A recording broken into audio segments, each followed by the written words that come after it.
Hi, I'm Faith, and this is The Simple Things. And today I'm going to teach you my secret to the best macaroni and cheese you're ever going to have. Now, we're going to start off with a little bit of bacon.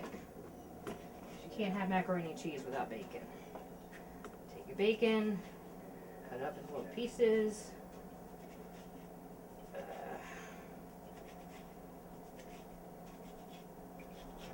And we'll get this into the pan.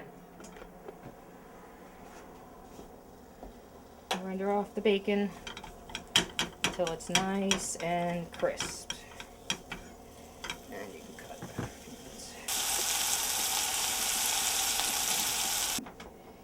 Now that the bacon has rendered a little bit crisp, you want to drain out a little bit of the grease until you're left with about 2 tablespoons of grease, thereabouts, because you're going to make yourself a roux. Add 2 tablespoons of flour.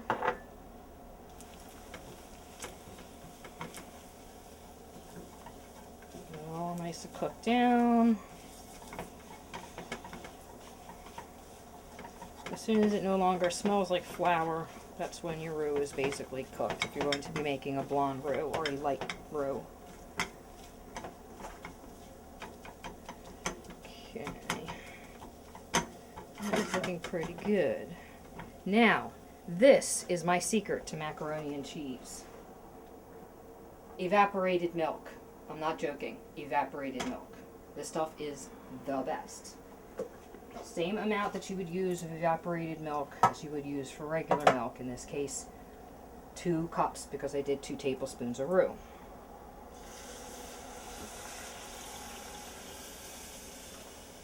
Put your evaporated milk in there.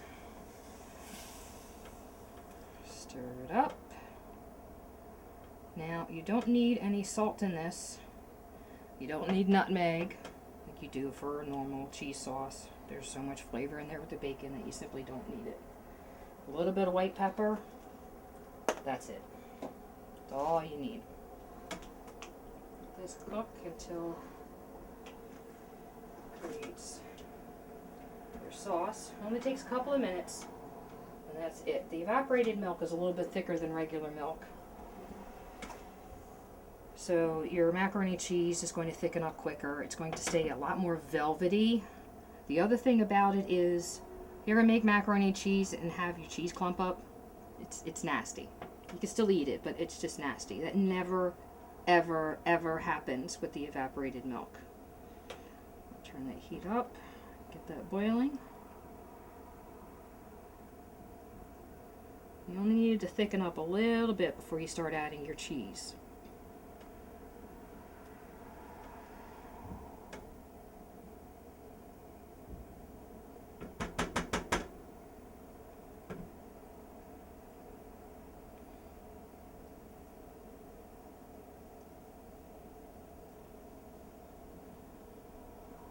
Now, sometimes when I make my macaroni and cheese, I like to make it into a casserole.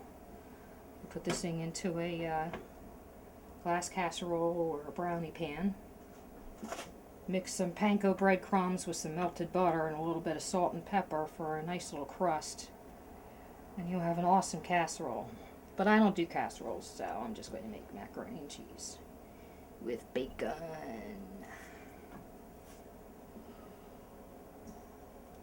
Okay, really does not need to be any thicker than this, so I'm going to start adding my cheeses. Now, talk about cheese for a second here. We all love macaroni and cheese with cheddar, but let's face it, the stuff separates and it just does not make a good consistency. Cheddar is a really good eating cheese, but if it's the kind of cheddar that melts easily, it's probably not real cheese. I don't usually go for that. I usually go for a Colby Jack, and then I like a couple of slices of some Cooper cheese. Cooper cheese is like the only sliced American cheese that actually has that cheese bite to it. So I just bust up some of this and just stick it right in there.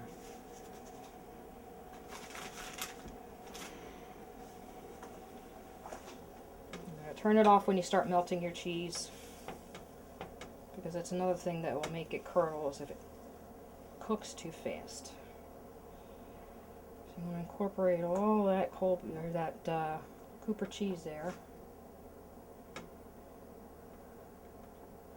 Now, if you're wondering, white cheese or yellow cheese, frankly, the only difference is one has dye in it and the other one doesn't. Cheese never comes in that color. They just make it that color. So, you can decide accordingly. Once that is all melted, then you can start adding the rest of your cheese. Just do it in handfuls at a time.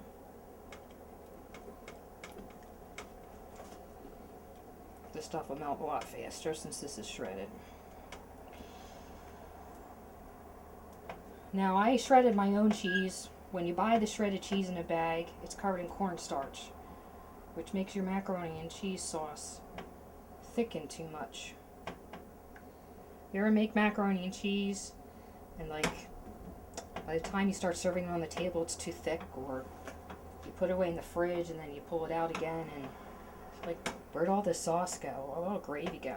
All that cornstarch and that shredded cheese, that's what sucked up all of your cheese sauce. So if you take the time to just shred your own cheese, you won't have to worry about that problem.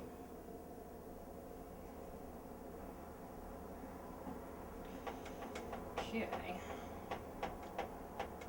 Just add more cheese here. You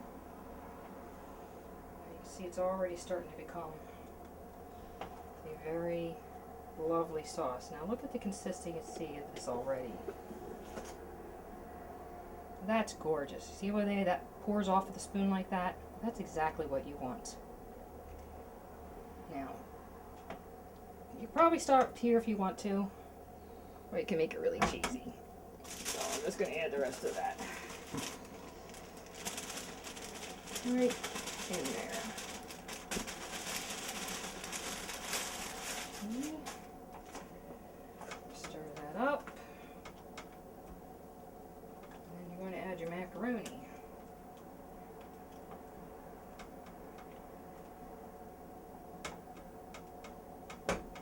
Okay. Macaroni.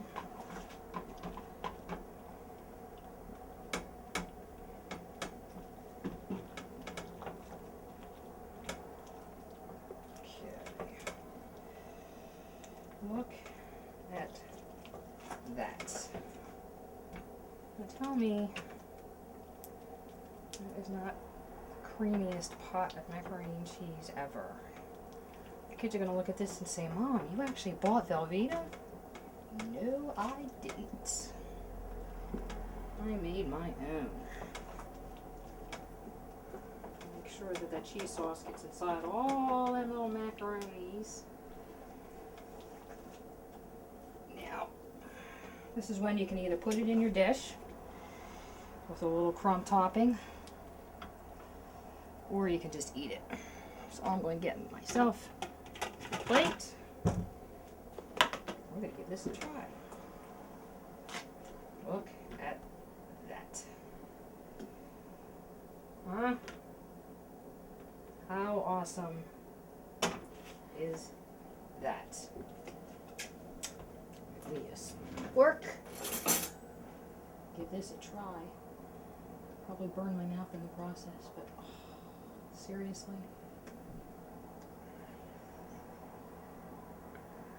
Look at Drapey. That's cheesy.